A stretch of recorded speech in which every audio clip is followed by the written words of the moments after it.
Hello, everyone. This is Denise Wilbanks, and we are live at the Secret Space Program Convention in Bastrop, Texas. Lovely place to be, surrounded by lots of puddles of water as it's been raining. With me today is Jay Dyer. Any connection with Wayne Dyer? I bet you get that asked a lot. Yeah, I have been asked that quite a bit, but no. I'm actually the illegitimate son of Tony Robbins, not Wayne Dyer. Tell me a little bit about what you do. I was really impressed with the presentation that you did on our infamous Hollywood. Yeah, so I do jaysanalysis.com, which focuses on film, philosophy, geopolitics, and theology. I did my undergraduate work in philosophy. I did my graduate work in philosophy and literature.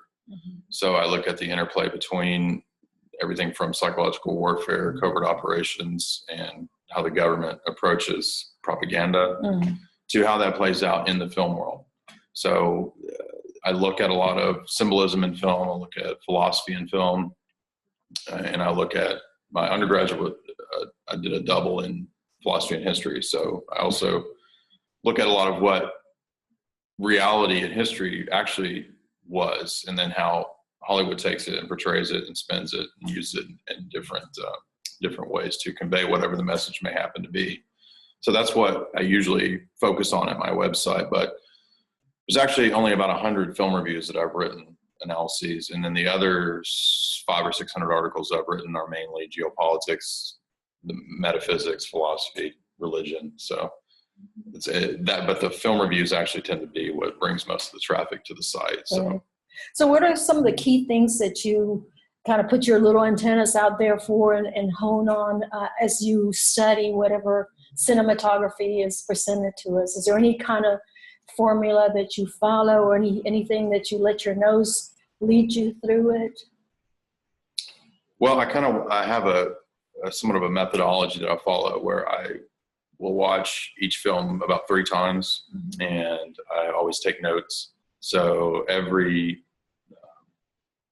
film gets watched at least 3 times, and I'm looking for everything from what's in the screenplay, what characters are talking about, to the art direction, the cinematography, the way it's shot, imagery that's used in the background, locations, anything like that can actually have deeper significance or meaning, right? So I draw all that out from what I write about. So, for example, 2001: A Space Odyssey, that was a good one to do, because that's all about, I think Kubrick is talking about man's evolutionary ascent to joining with AI. So I actually kind of see it as a transhumanist film. That's what Arthur Clarke's novel is actually about.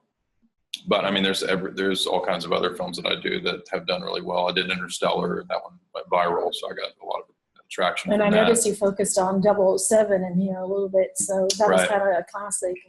Yeah, my master's thesis was on Ian Fleming and propaganda, so how he used the character of Bond as an image to not just make money through advertising and product placement or whatever, but also to Fleming is a Cold War image that was used for propaganda against the Soviets. So you could actually find Pravda articles where they would write about the character Bond, right, which is the Soviet publication. And they would talk about Bond as this iconic image of Western capitalism and so forth. And so... There you go. Go ahead.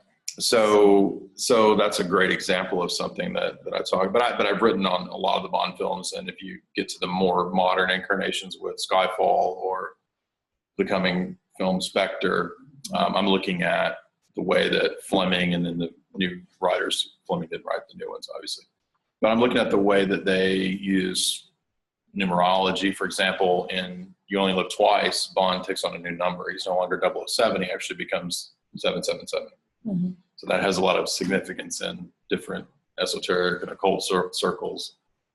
For those who may not be familiar with the significance, can you give us a little background as to what the 77? Well, 007 itself goes back to Dr. John Dee, who was Queen Elizabeth's court spy, and he was also a magician.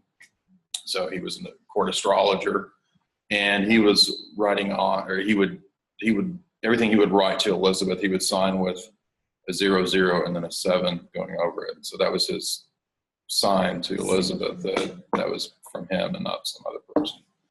But 777 is significant. I mean, the number 7 signifies completeness. It's the seventh day of creation, the Sabbath, and so forth. In the Esoteric and Occult, Crowley has a book called Liber 777. So it's known for that. And Fleming would include a lot of alchemy in the Bond stories. So you have alchemical subjects mentioned, for example, in Live or Let Die. Tarot card comes up in that, where Bond's, the villains in that are continually, Bonds having to interact with tarot cards. So those are just examples of. Jane Seymour was the character who was sort of the. Yes, right, exactly. So all of that's all throughout anything that Bond and Fleming are concerned with. But yeah, so I mean, I do analyses of, what's another good one I did?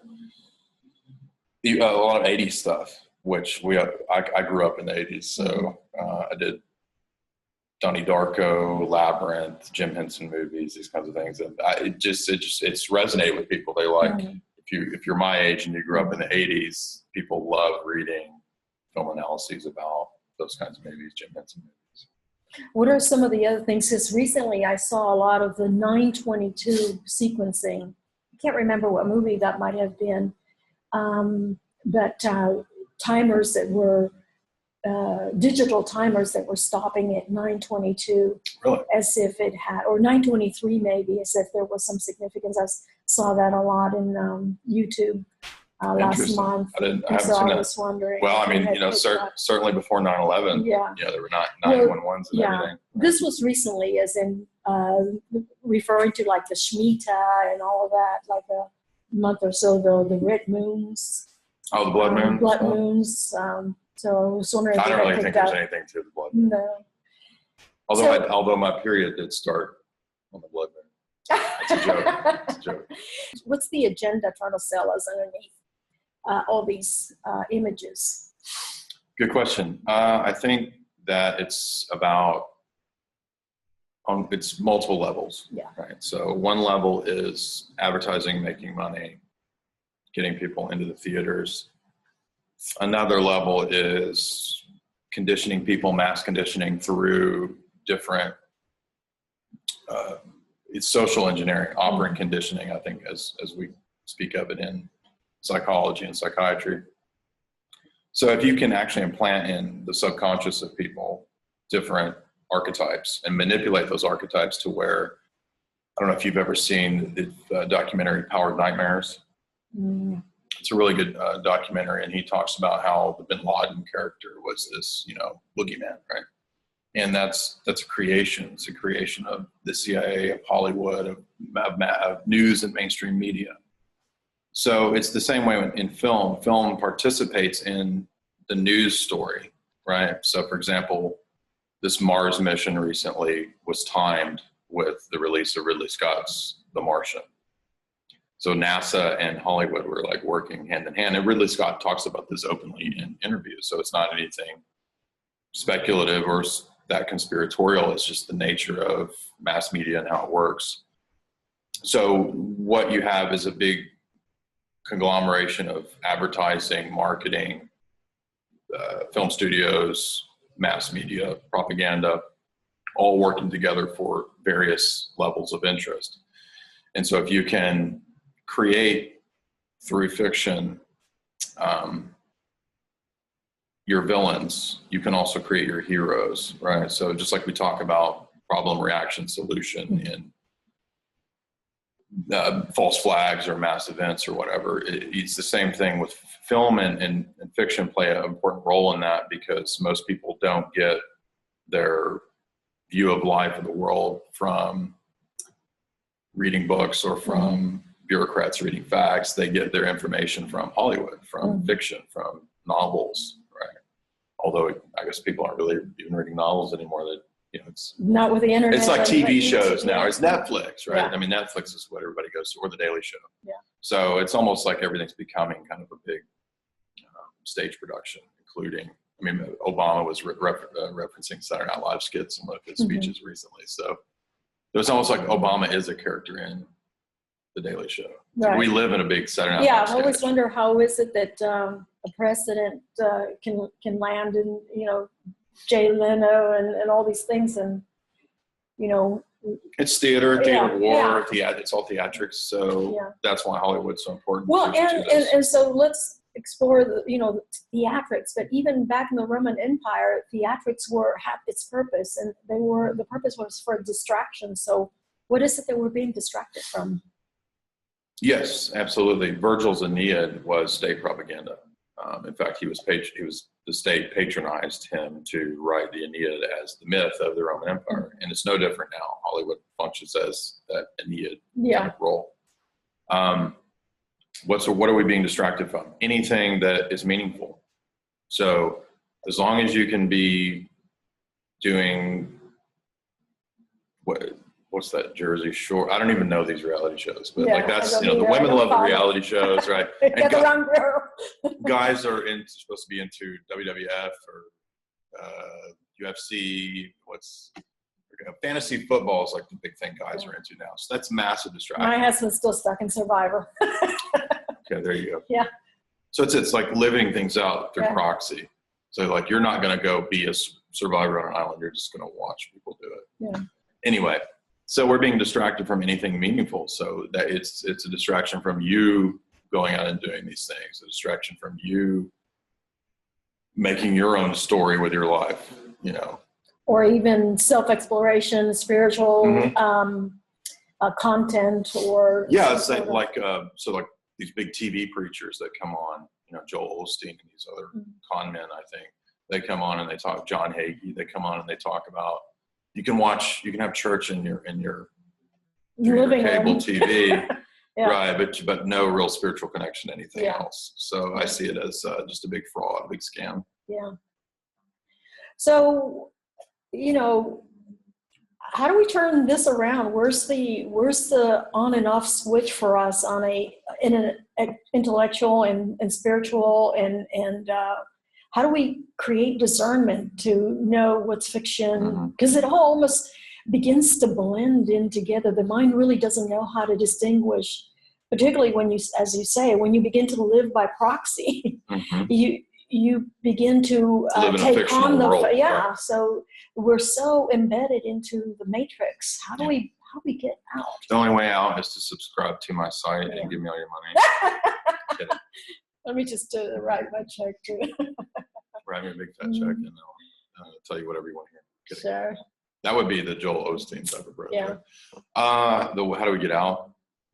I always tell people the first step is to learn critical thinking. That's what I was saying last night in the Q&A session, because most people don't have basic critical thinking skills. They don't know how to find a contradiction in somebody's claims. If you're watching the news and you hear, for example, the most basic fallacy in ad hominem, right? You'll hear somebody say, well, politician so-and-so, Rand Paul can't be right because he one time smoked pot.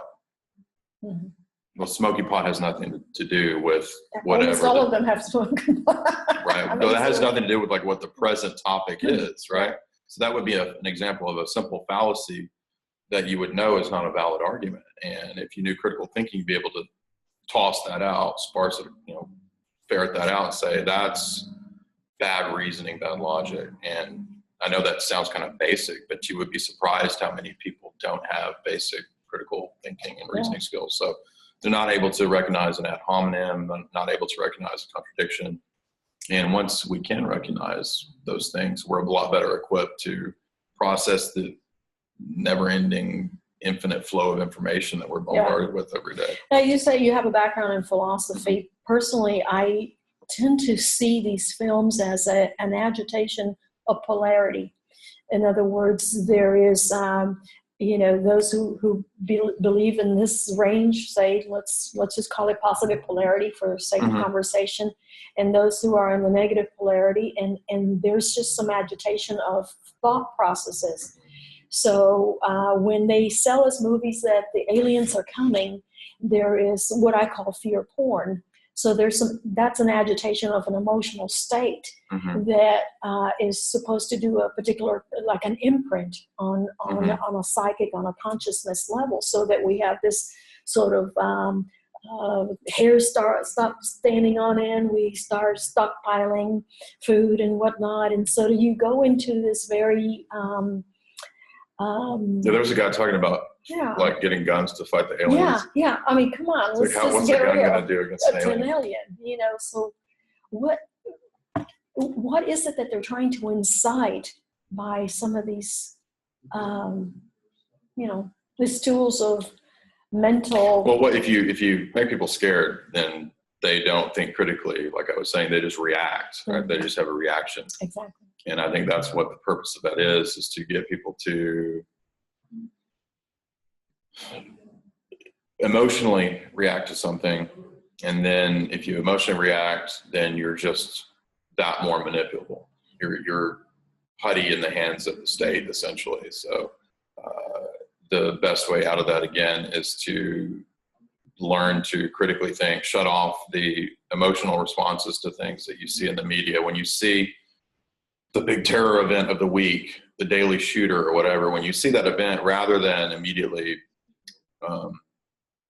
accepting what the news narrative is about the story, you stop and put that aside and say, all right, I'm not going to just react to this. I'm going to, if you're interested in it, right? I mean, some people might not even be interested. You might want to just turn off the TV. I would recommend just not even watching TV. Yeah. I watch movies. That's the only thing I'll watch. But I don't have TV. I've never had TV. So I'm a book dude, so I like books a lot. I would recommend that. So turn off your TV. But if you are insisting on watching TV and mainstream media and all that, I would say do a little bit of research and question these things. Question the terror events, because the terror events may not be what they're presented as. Yeah. They may actually be a side operation, a black operation, a staged operation, any of the above. And by approaching it that way, you're not going to be manipulated. You're not going to be duped. I mean, it's just like, think about if there's a con man going around the neighborhood and he was telling everybody that I have pills that'll make your breast bigger. So that's I was thinking of Napoleon Dynamite, where Napoleon's brother starts selling breast enhancement pills. They're completely fake. They're just placebos, right? Or, I have this or that. So everybody in the neighborhood would want to know that I was a con man, right? You would be like, oh, don't buy his pills because they actually don't make your tits any bigger, right? Yeah.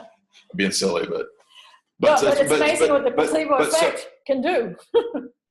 But what I'm saying is that, so everybody would want to know if there's a con man in the neighborhood. Right. But nobody wants to know if there's a con man in Washington, which is a big neighborhood.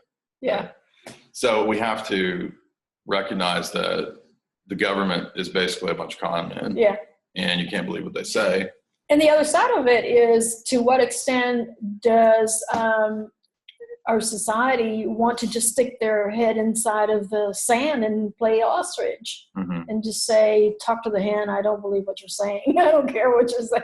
When it just... yeah, I mean, most of the public's in a catatonic state, and they don't...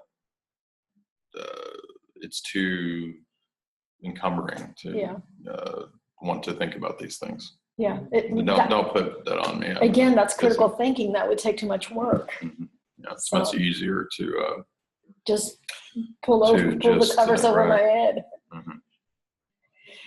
So, Jay, one of the things that I do, being a spiritual, not so much teacher, but trying to bring these things from two different angles to my community, is what can we do? I mean, how do you become proactive over and above, critical thinking? Is there anything that you personally do to keep balance in your life, aside from saying, no, I'm not going to watch TV, I'm just going to stay here with my book and whatnot? Is there anything else that you... I do. I think that philosophy is a good way to learn about other aspects of the universe.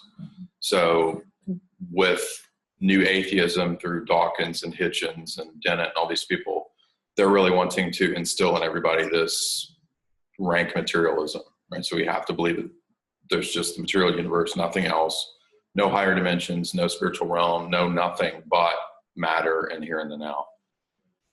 And I think that that is actually part of a strategy by the establishment to sell everybody a fake view of the world, to actually, because if there's nothing but the material realm, then nothing matters. Mm-hmm. I mean, we're just chemicals and atoms, and we're just going to go back into the dust. So it doesn't really matter what you do.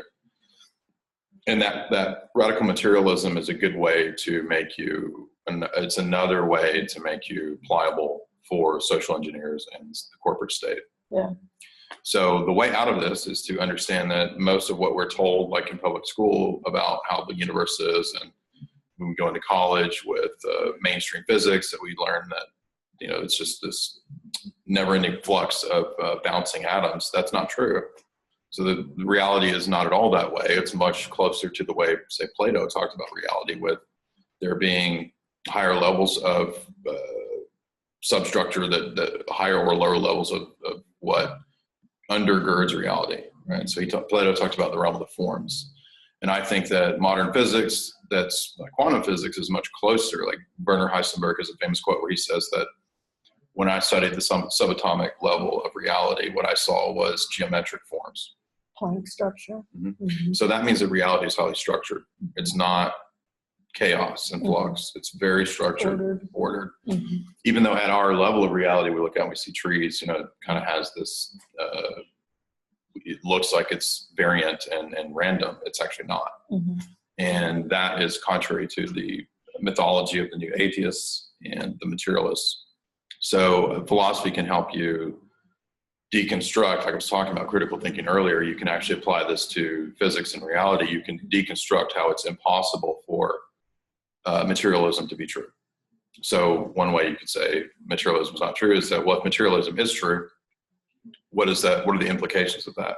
One implication of that would be that everything is just a determined causal process. So every event that happens is just material, naturalistic process causing the next phenomena of material naturalistic process. And so there's no free will.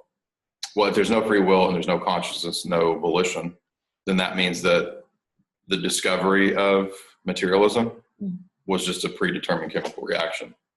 It's not something that you actually discovered, or Dawkins or Hitchens or whoever. Mm-hmm. You follow me? Yeah. So when I'm trying to sort of listen to whether you're ascribing to a no free will zone or a free will zone. That's what I'm saying is that people that have a radical materialist view, right, most of the time they don't believe in free will, or consciousness, or they have a problem with that. That's what they believe. What do you believe? Well, what I'm saying is that what I would believe is that you can look, I believe that there are higher dimensions. I believe that Plato is much more accurate in his metaphysics. And I'm showing you that you can prove those people wrong by showing it to be contradictory. Yeah. And one way that it's contradictory is that if we were to ask Richard Dawkins, if we were to sit him down here and say, Richard Dawkins, do you believe that materialism is true? Yes, of course it's true. It's the only way, right?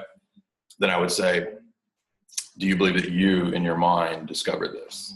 Yes, of course, right? Well, I'm not saying he's the first person to discover it, but that's what he would say, that he knows it to be true, right? So then I would say, well, don't you believe that everything is just, including your thoughts, are just the result of predetermined chemical reactions? Yes, of course. Right. So they're not your thoughts that you freely had. Mm-hmm. They're illusory. They're just chemical reactions. They're not meaningful thoughts. So materialism is just a product. The belief in materialism is a product of chemical reactions. Mm-hmm. It's meaningless. It doesn't mean anything.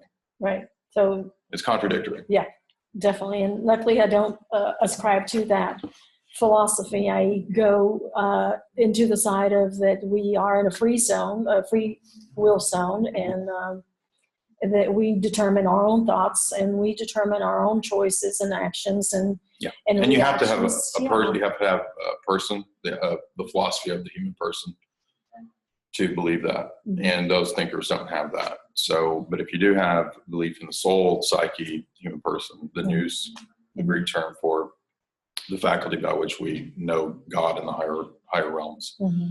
If you do have that view, then you have a basis for believing in free will and for the fact that an individual can actually learn things and know things and creatively think of things. Yeah.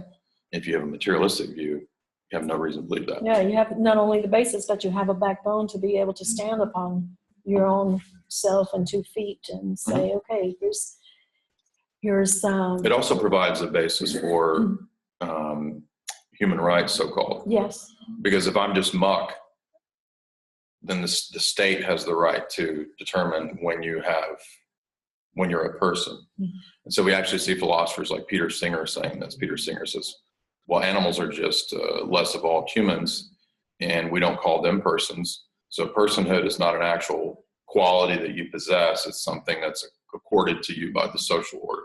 It's not something that you possess inherently.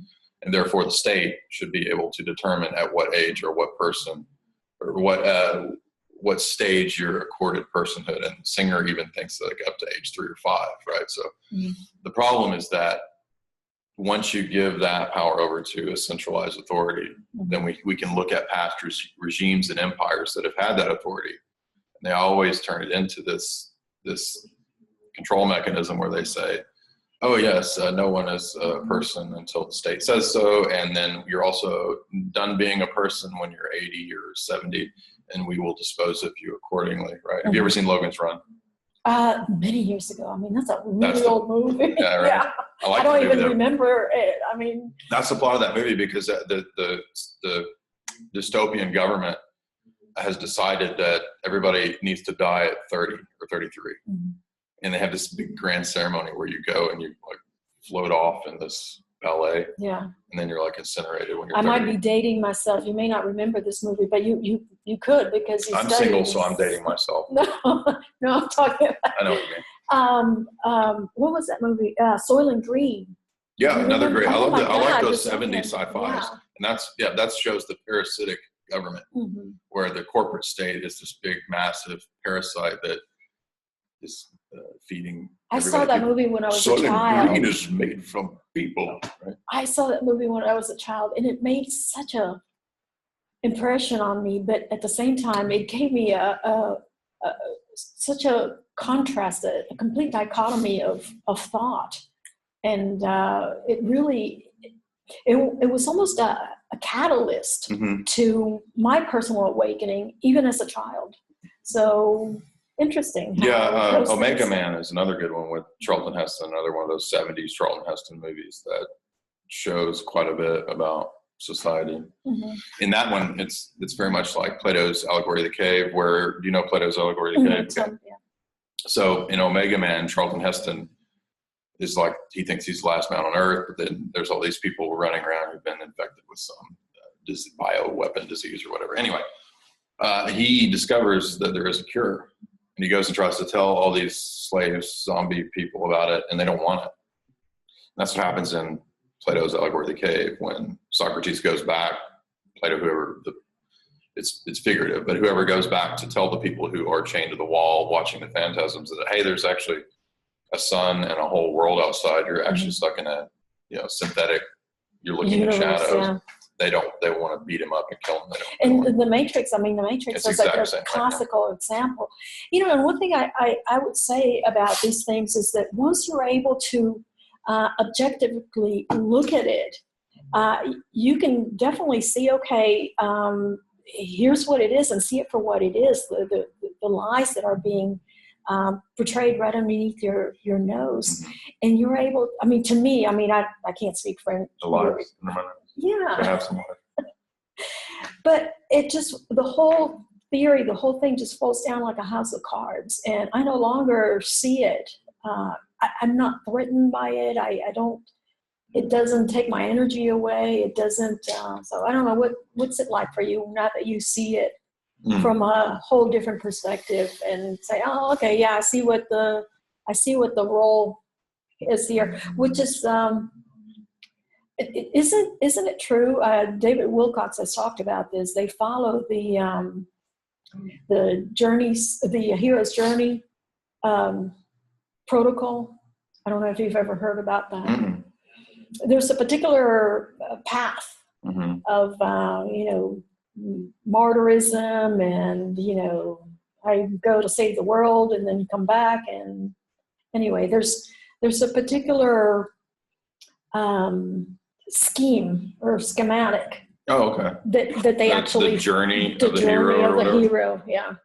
That it's almost followed. No, I have talked about that. I don't really follow David Wilcock or anything. I don't know about that, but I've written about how Odysseus is kind of a model, and I think that Jay Weiner talks about that in his 2001 analysis of the astronaut Bowman, who goes on this journey. He's Odysseus. That's why it's 2001: Space Odyssey, right? Mm-hmm. So he goes on this journey out beyond Jupiter and the infinite, and then he comes back, and just like Odysseus, when he comes back, there's all the suitors who are after his chick, and he's got to beat up all the suitors, right? You're like, don't call me chick. Women, we're women. We're not just. I like to be purposely offensive. I think it's fun. I'm kidding.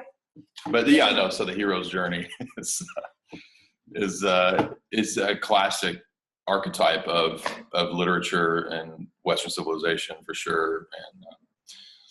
And like Star Wars, that's what Joseph Campbell. It was Joseph Campbell, right? George Lucas went to Joseph Campbell, and Joseph Campbell was kind of like watered down Carl Jung. So that's who Luke Skywalker is, right? Mm-hmm. Well, and then so many. I mean, you also not have Joseph Campbell, but actually Carl Jung. The shadow effect, keeps being the portrayed. shade. Mm-hmm. Keeps being portrayed. The dark side of the psyche, right? Yeah.